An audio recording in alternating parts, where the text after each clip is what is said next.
Bienvenue à toutes et à tous sur cette vidéo qui va parler de la gonococcie. Une infection sexuellement transmissible qui affecte des millions de personnes à travers le monde. Dans les prochaines minutes, nous plongerons dans les causes, les symptômes, les complications, le diagnostic et les autres mesures de prévention et de traitement de cette maladie méconnue. Les causes. La gonococcie, également appelée chaude-pisse ou blénorragie, est une infection bactérienne causée par la bactérie du nom de Neisseria gonorrhoeae.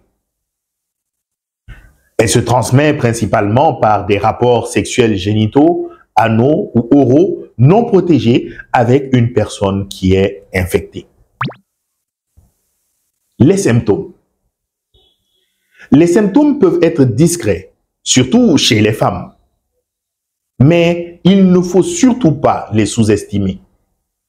Si la gonococcie n'est pas traitée à temps, elle peut causer des complications graves telles que la stérilité et favoriser même la transmission d'autres maladies graves telles que le VIH/SIDA.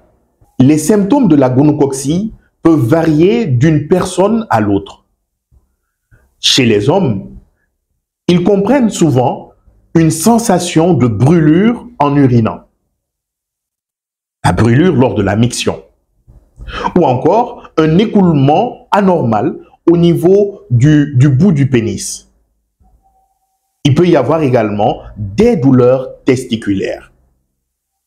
Chez la femme, les symptômes peuvent être moins évidents, mais ils peuvent inclure des pertes vaginales inhabituelles, des douleurs abdominales et des saignements entre les règles. Complications. La gonococcie peut entraîner de graves complications, chez la femme comme chez l'homme. Chez la femme, par exemple, elle peut provoquer une infection de l'utérus, des trompes de Fallope ou des ovaires, ce qui augmente justement le risque de stérilité et d'infertilité chez la femme. Chez l'homme, elle peut entraîner une infection des testicules ou une inflammation de la prostate. Dans certains cas, la bactérie même peut se propager dans d'autres parties du corps telles que les articulations, provoquant ainsi une arthrite gonococcique. Il peut également y avoir une transmission entre mère et enfant pendant l'accouchement. Les complications de la gonorrhée chez le nouveau-né peuvent être graves également et comprendre par exemple la conjonctivite néonatale. C'est une infection oculaire, donc au niveau des yeux, qui peut causer des lésions graves des yeux et même la cécité, c'est-à-dire que l'enfant même peut perdre totalement la vue et devenir aveugle. La gonorrhée chez l'enfant est en mesure de provoquer des septicémies, cette infection du sang qui va provoquer aussi des complications graves de santé pour l'enfant. Elle est en mesure de pouvoir provoquer également des arthrites chez le nourrisson, ce qui peut entraîner des douleurs et des inflammations au niveau des articulations. Et dans de rares cas, la gonorrhée est en mesure de pouvoir causer des méningites, l'inflammation de la membrane qui entoure le cerveau et la moelle épinière. Diagnostic.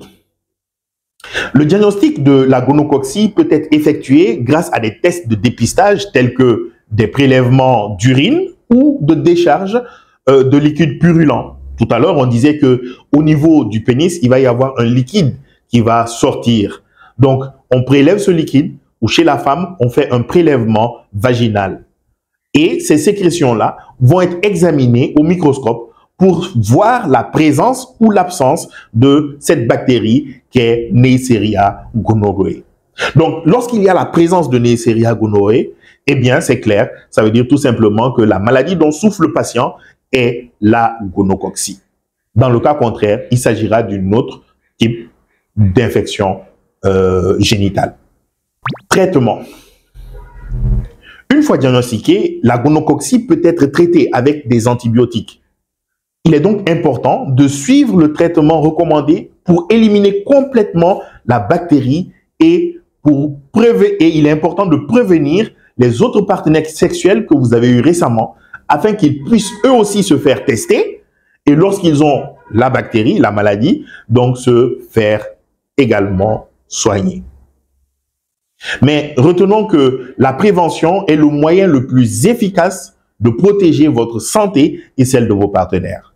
Donc, parmi ces moyens, nous avons l'abstinence, la fidélité, le port du préservatif lors de tout contact sexuel et également le fait de pouvoir se faire dépister régulièrement si vous avez des rapports sexuels non protégés.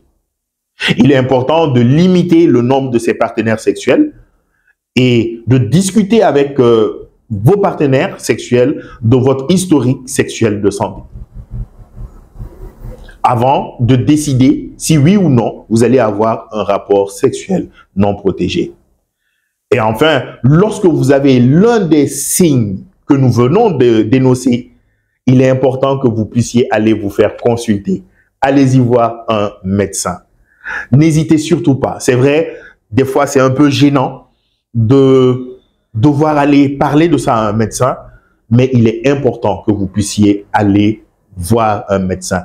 Évitez surtout l'automédication.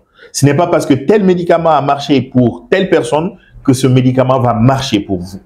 Si vous faites l'automédication, ce que vous risquez de faire, c'est de donner plus de force aux bactéries et ainsi, votre traitement sera encore plus compliqué. Donc, allez-y voir un médecin, faites le bilan nécessaire qu'il faut et vous verrez, votre traitement sera efficace. Parmi ceux qui sont en train de me suivre, si vous avez des questions à poser par rapport justement à ce bilan qui doit être fait, eh bien, vous pouvez me contacter via mon numéro WhatsApp qui est dans la description. Voilà, c'était tout pour notre vidéo sur la gonococcie et nous espérons vraiment que vous avez trouvé ces informations très utiles et que vous serez en mesure de bien comprendre maintenant cette infection. N'oubliez pas que la prévention est la clé pour protéger votre santé et celle de vos partenaires. Si vous avez des questions, n'hésitez pas à me les poser en commentaire et je me ferai le plaisir de vous répondre. Faites-vous dépister régulièrement afin de pouvoir savoir votre statut. Je vous dis merci de m'avoir regardé et à très bientôt pour une prochaine vidéo sur notre chaîne à la découverte du laboratoire. Je vous remercie.